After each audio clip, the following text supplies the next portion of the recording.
Ya, terima kasih para penonton Dapat TV yang kami muliakan. Tadi itu Bu Tri itu juga sudah datang.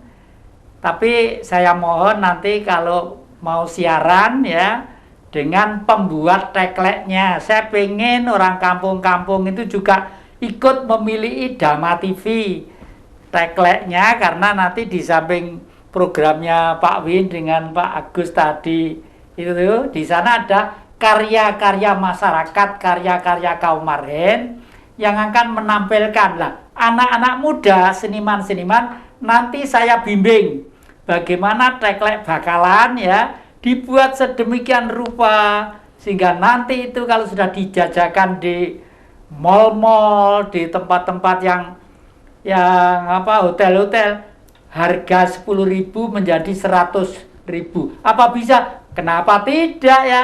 Oleh karena itu pentingnya spiritual dan seni itu sangat mengikat. Spiritual itu adalah kesadaran jiwa yang terus hidup, sedang seni adalah pengalaman hidup, pengetahuan, karena semua manusia di dunia itu tidak ada yang tidak menggandrungi dunia seni. Dan seni itu pengaruhnya sangat istimewa, gampang mempengaruhi manusia ya. Lewat film lewat drama lewat pagelaran wayang dan lain sebagainya. Nah, para penonton Dama TV yang kami muliakan, kami masih akan tetap tadi itu masalah mikrohidro ya. Tolong Mas jelaskan mikrohidro tadi itu. Iya, jadi gini, mikrohidro ini teknologi tepat guna yang sedemikian sederhananya.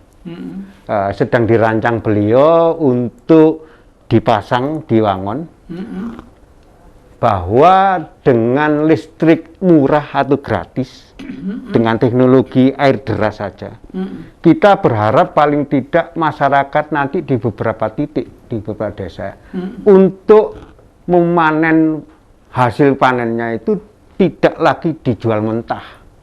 Tapi kami berharap karena listrik gratis gitu, otomatis bisa diproses, sehingga yang mereka punya ketela pohon di pegunungan paling tidak turun ke bawah itu sudah dalam bentuk tepung, sudah dalam bentuk keripik.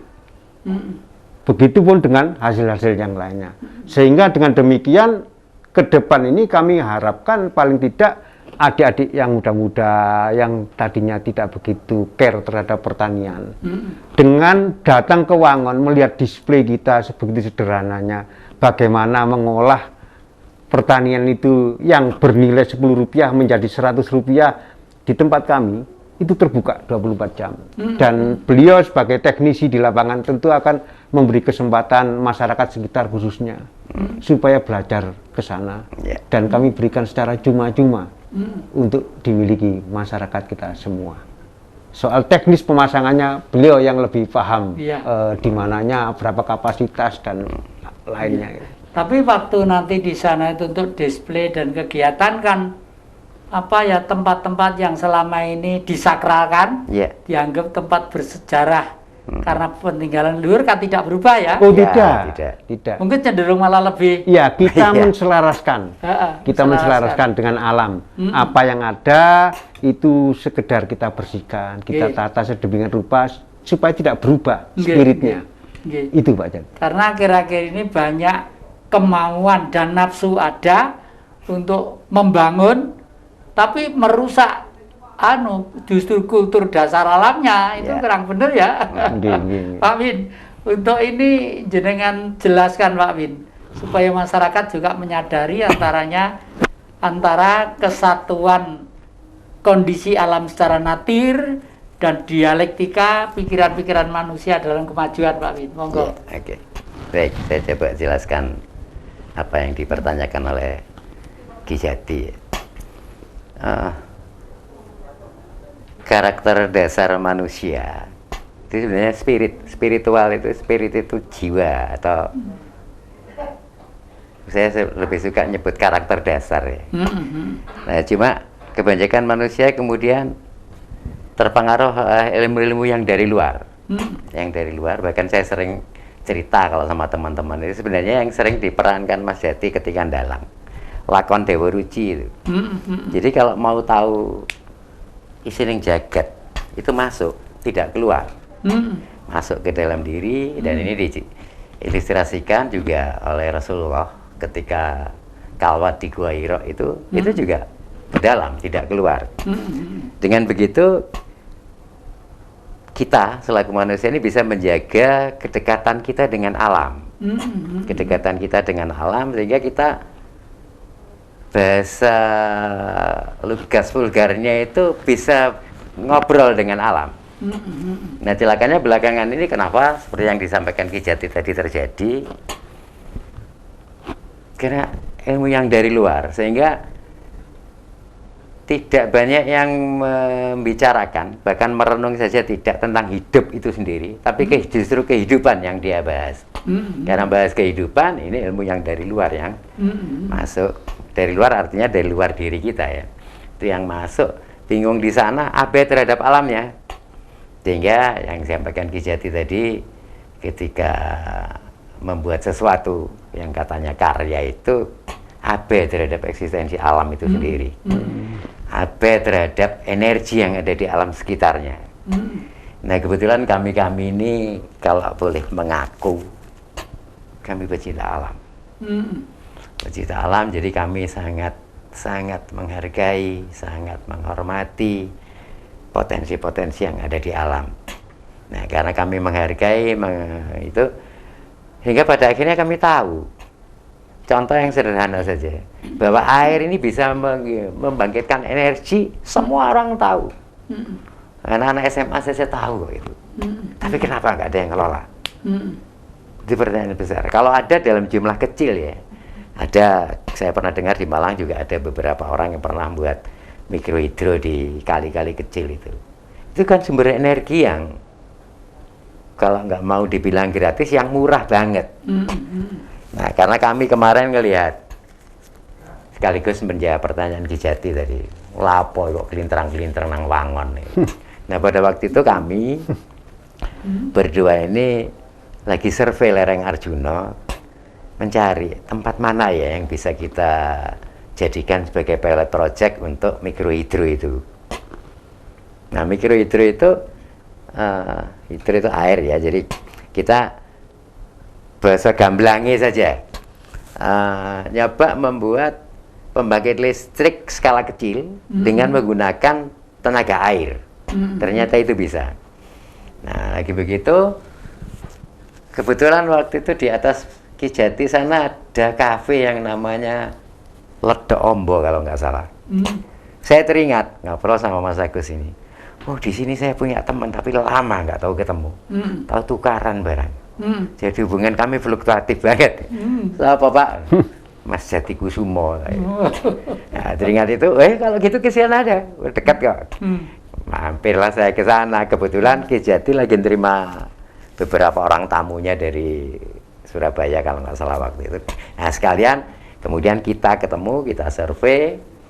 Nah, ternyata nggak usah yang jauh-jauh. Di Wangon situ sendiri ada potensi untuk membuat mikrohidro.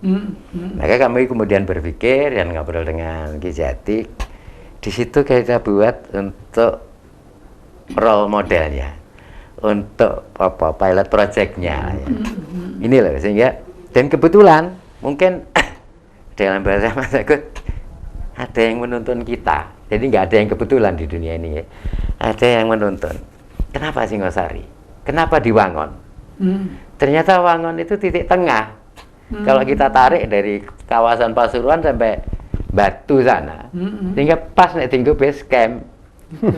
Makanya kemudian saya minta izin ke Mas Jati karena ya, sahabat lama ya. Cara saya minta izin sederhana banget. Mas Jati diizinkan atau tidak, saya minta Wangon tinggal percontohan. Dan kebetulan ternyata Ki Jati punya program yang sama. Di antaranya membuat film tentang misteri Arjuna itu sendiri.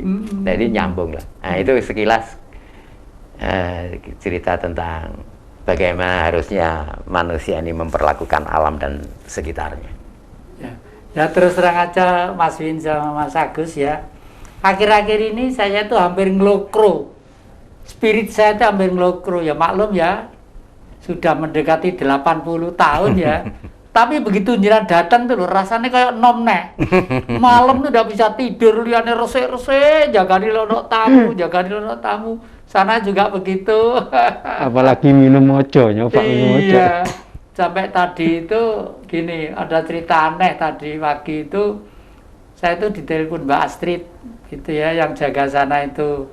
Itu kan juru rawat yang diperintahkan oleh mana Roma atau apa itu untuk jaga saya, nggak boleh sakit. Dan pikirannya Mbak Astrid yang nulis, pikirannya orang itu buahnya yang belum tertuang gitu.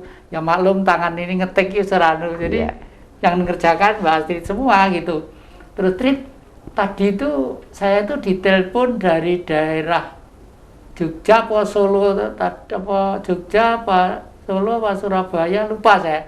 Yang intinya itu begini, bahwa zaman ini karena manusia sudah full melaksanakan intelektual di bidang spiritual dan kejiwaan ya, terus tergantung pada teknologi yang diceritakan tadi itu, justru semakin turun. Lah ini nanti secara tidak langsung akan menghancurkan kehidupan itu sendiri.